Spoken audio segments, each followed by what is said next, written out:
ፊልምና ዝጅምር ምራሕ ዓሌት ፍሮስት ወልፍ ዝኾነ ድራታንን ነፍሰ ጾር ሰበይቱ ድራካን ደቂሶም ብዛዕባ ስም እቲ ዘፍቅርዎ ውላዶም እንዳተማያየጡ እንከለው ብምርኣይ ዝጅምረና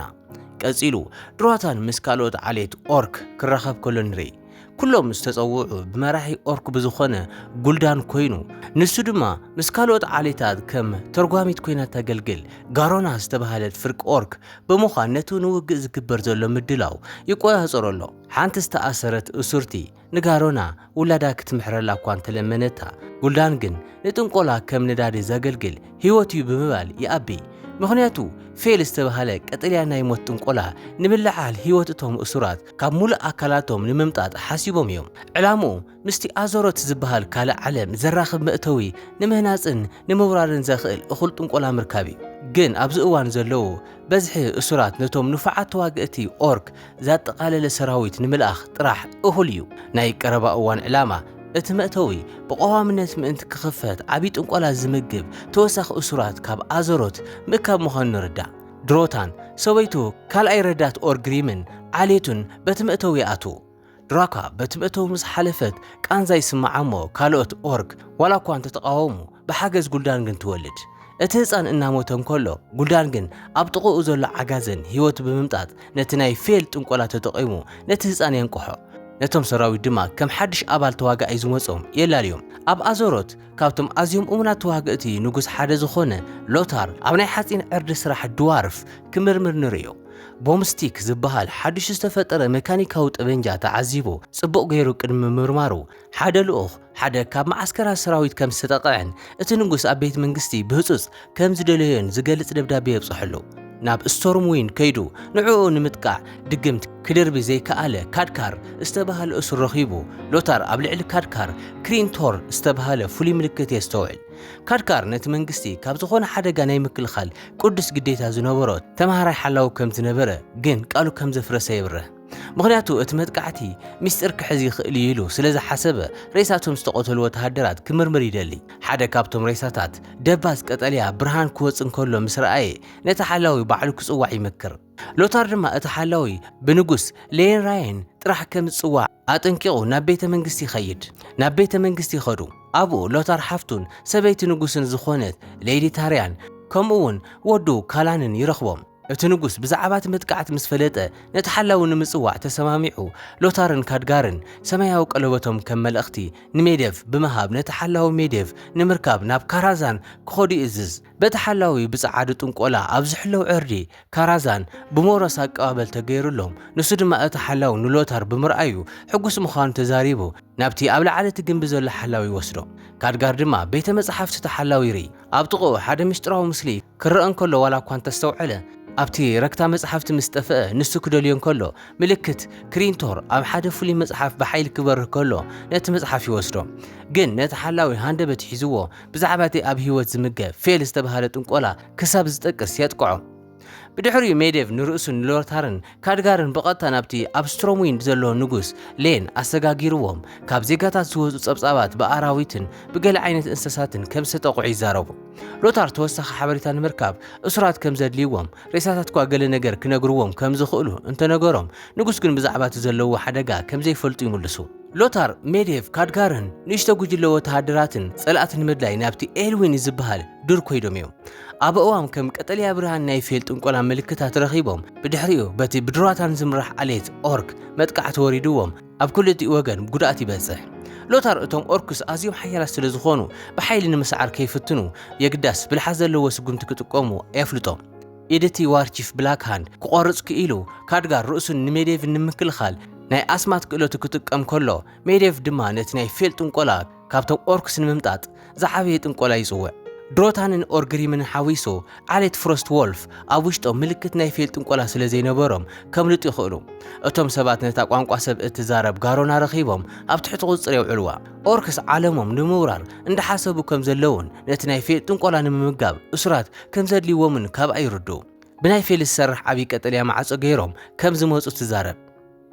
ኣብ ማዓስከር ኦርክ ብላክሃንድ ካብ ውግእ ምህዳም ንኦርከስ ከም ክብሪ ስለ ዘይቁፀር ኣብ ቅድሚ ጉልዳን ይቐርብ ግን ድሮታን ጣልቃ ይኣቱ ድሮታን እቲ ናይ ጸላኢ ጥንቆሊ ናይ ፌል ጥንቆላ ኣብ ልዕሊኦም ከም ዝተጠቐመ ክገልጽ እንከሎ ጉልዳን ግን ናይ ፌል ጥንቆላ ክቋጻር ዝኽእል ንሱ ጥራሕ ከም ዝኾነ ስለ ዝኣምን ኣይተቐበሎን። ድሮታን ድማ እቲ ናይ ፌል ጥንቆላ ንዓኣቶም ከጥፍኦም ከም ዝኽእል ክጠራጠር ይጅምር። ሜዴቭ ብምሽጥር ንጋሮና ኣብ ቤት ማእሰርቲ የብጽሓ።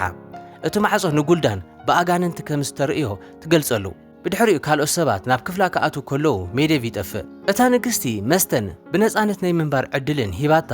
ንጋሮና ዘለዋ ርሕራሄ ትገልጸላ። ብድሕሪኡ ጋሮና ሎታርን ካድጋርን ነቲ ዓብዪ ማዕጾ ንምስባር ናብ ድር ይኸዱ። ብለይቲ ኣብ ጥቓ ሓዊ ኮይኖም ዝሕዝን ታሪኾም ይለዋወጡ እሞ ነንሕድሕዶም ክተሓሳሰቡ ይጅምሩ።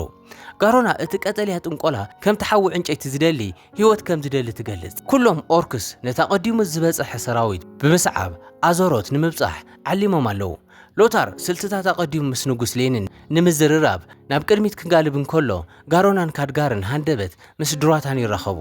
ንሱ ድማ ምስ መራሒ ደቂ ሰባት ክራኸብ ከም ዝደሊ ዝገልጽ መልእኽቲ ካብ ጽሑሉ ይሓቶም። ኣብ ስቶርም ዊንድ ንጉስ ሌን ብዛዕባ እቲ መጥቃዕቲ ንምዝርራብ ምስ ኩሎም ካልኦት ኣብ ኣዞሮት ዘለዉ ዓሌታት ይእከቡ።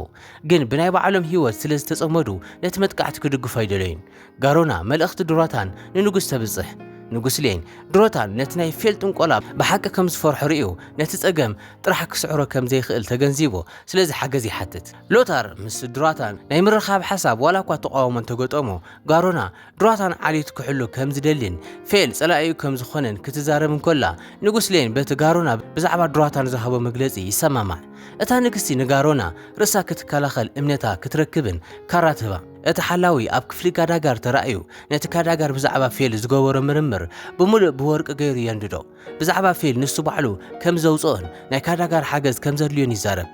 ካዳጋር ነታ ብሜዴቭ ዘይነደደት ሓንቲ ወረቐት ምርምር ኣብ ክዳኑ ክሓብኣ ኸኣለ። እቲ ኣሰር ብዛዕባ ሓደ ጸሊም መእተውን ኣሎዲ ብዛዕባ ዝበሃል ስምን ገለ ነገር ይዛረብ። ካብቶም እሙናት ሰብ ድሮታን ሓደ ዝኾነ ኦርግሪም ዋላ እኳ እንተተቃወሞ ድሮታን ሕጂ እውን ዓሌት ፍሮስት ወልፍን ሰባትን ኣብ ልዕሊ ጉልዳን ንምልዓል ምስ ንጉስ ሌን ይራኸብ። ግን ሃንደበት እቲ ጉጅለ ብብላክ ሃንድ ዘይተጸበየ መጥቃዕቲ ይወርዶ። እዚ ድማ ንድሮታን ከም ዘታለለ የርእዮ። እቶም ሰባት ናብ ድሕሪት ክምለሱ እንከለዉ ኣዝዩ ዝደንጎየ እንተኾነ እኳ ሓገዝ ሜዴቭ ረኺቦም ነቶም ሰባት ካብ ሓይልታት ኦርክ ንምክልኻል ዘይሰዓር ኣስማታዊ ሓጹር ይፈጥር። ግን ካላንን ገለ ወተሃደራትን በቲ ሓጹር ይፍለዩ። ሎታር ወዱ ካላን ብብላክ ሃንድ ክቐተል ከሎ ይርኢ። ንዕኡ ንምድሓን ድማ በቲ ሓጹር ክሓልፍ ኣይከኣለን። ጋሮናን ካድጋርን ንሜዴቭ ኣብ ልዕሊ ጸድፊ ርእሱ ስሒቱ ረኺቦምዎ ምእንቲ ክድሕን ናብ ካራዛን ይወስድዎ። ግን ካድጋር ካብ ዓይኒ ሜዴቭ ቀጠልያ ብርሃን የስተውዕሉ እሞ ንሱ ብገለ መንገዲ ኣብቲ ናይ ፌል ጥንቆላ ተሳታፊ ከም ዝኾነ ይግንዘብ። ካድጋር ናይ ክሪንቶር ሓገዝ ከም ዘድልዮ ብምዝራብ ብኡንብኡ ካብ ካራዛን ይወፅእ። ድሮታን እንደገና ብኢድ ብላክ ሃንድ ይተዓዝ። ግን ብላክ ሃንድ ንህዝቡ ዝመርሕ እንተኾይኑ ንትልሚ ጉልዳን ከም ዝግዛእ ቃል ምስ ኣተወ ይፈትሖ። ድሮታን ድማ ሰበይቱ ድራኳን ምስቲ ጎኤል ኢሉ ዝሰየሞ ወዶም ክትከይድ ይእዛእ። ኦርግሪም ምስ ጉልዳን ክዛረብ እንከሎ ድሮታን ንብሙሉእ ዓሌት ፎረስት ወልፍ ኣብቲ ቀጠልያ ጥንቆላ ከም ዝመረዞም ይዛረብ። ኣብዚ መንጎ ካድጋር ምስ ክሪንቶር ተራኺቡ ዋላ እኳ እንተነዓቕዎ ከም ተሓላዊ ኣሎዲ ዝተባህለ ተኸላኻሊ ኣካል ክረክብ ይፍቀደሉ። ኣሎዲ ሜዴቭ ብናይ ፌል ጥንቆላ ከም ዝተበላሸወን ክቋፃፀሮ ከም ዘይኽእልን ነጊራቶ ትስወር። ኣብ ካራዛን ሞሮስ ንሜዴቭ ክሓውን ተሓጎዘ እኳ ሜዴቭ ግን ብናይ ፌል ኣስማት ከም ዝተበላሸወ ተገሊጹ ህይወቱ ሞሮስ ካብ ኣካሎት ይመጥጥ።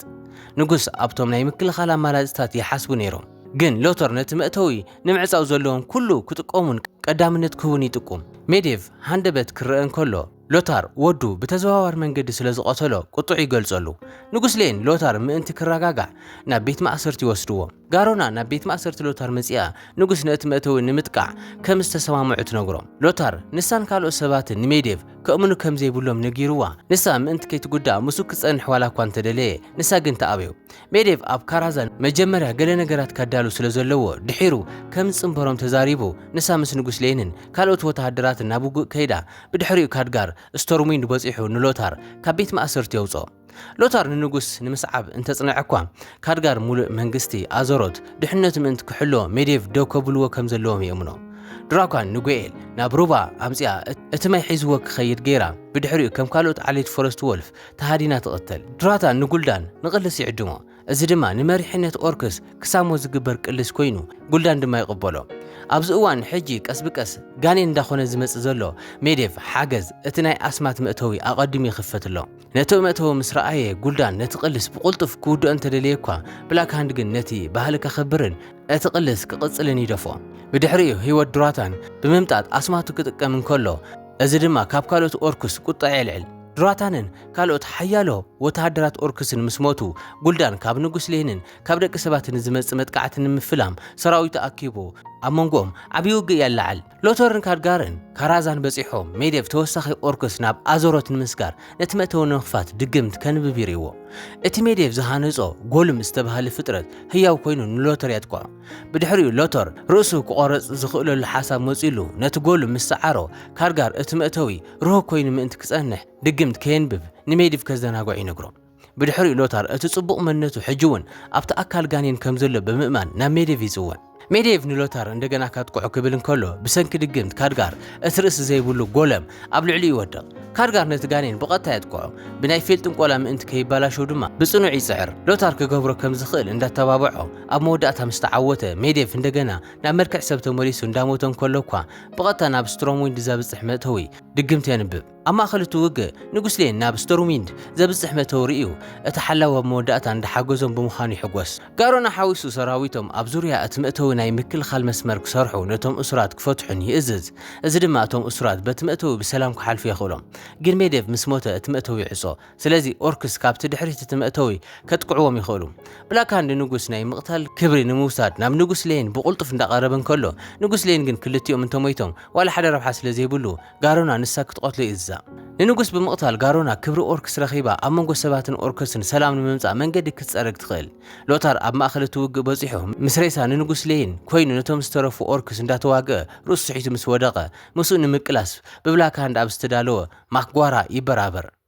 ናይ ንጉስ ሌን ሰይፊ ከም መሳርሒ ተዋሂብዎ ንብላካንድ ድማ ብሓንቲ ሞት ብቐሊሉ ይስዕሮ ጉልዳን ክቆትሉ ዋላ እኳ እንተኣዘዞም እቶም ኦርክስ ግን ንሓደ ዓብይ ተዋጋኢ ብምስዓሩ የኽብርዎ ስለዚ ጋሮና ጉልዳን ንሎተር እንተቐቲልዎ ነቲ ቅዱስ ባህሊ እንዳኽበረ ከም ዘይኾነን ዋላ ሓደ ኦርክ ከም ዘይስዕቦን ተእምኖ ሎተር ኣብ ክሳድ እቲ ንጉስ ካራ ጋሮና ምስ ረኣየ ንሳ ከም ዝጠለመት ብምግማት ሬሳት ንጉስ ሒዙ ይኸይድ ኣብ ስነ ስርዓት ቀብሪ ሌን ኩሎም ዓሌታት ኣዞሮት ኣብ መወዳእታ ሓደ ኮይኖም ኣብ ልዕሊ ኦርከስ ሕብረት ይእወጁ ንሎተር ድማ መራሕቲ ሕብረት ገይሮም ይድግፍዎ ኣብዚ መንጎ ኣብ ትሩባ ጎኤል ብሰባት ክርከብ ከሎ እንዳረኣና እቲ ፊልሚ ኣብዚ ይጠናቐቕ ክሳብ መወዳእታ ሓቢርኩምና ስለ ዝነበርኩም ነመስግን ብዝቕፅል ቪድዮ ክሳብ ንረኽብ ድማ ጽቡቕ ግዜ ይግበረልኩም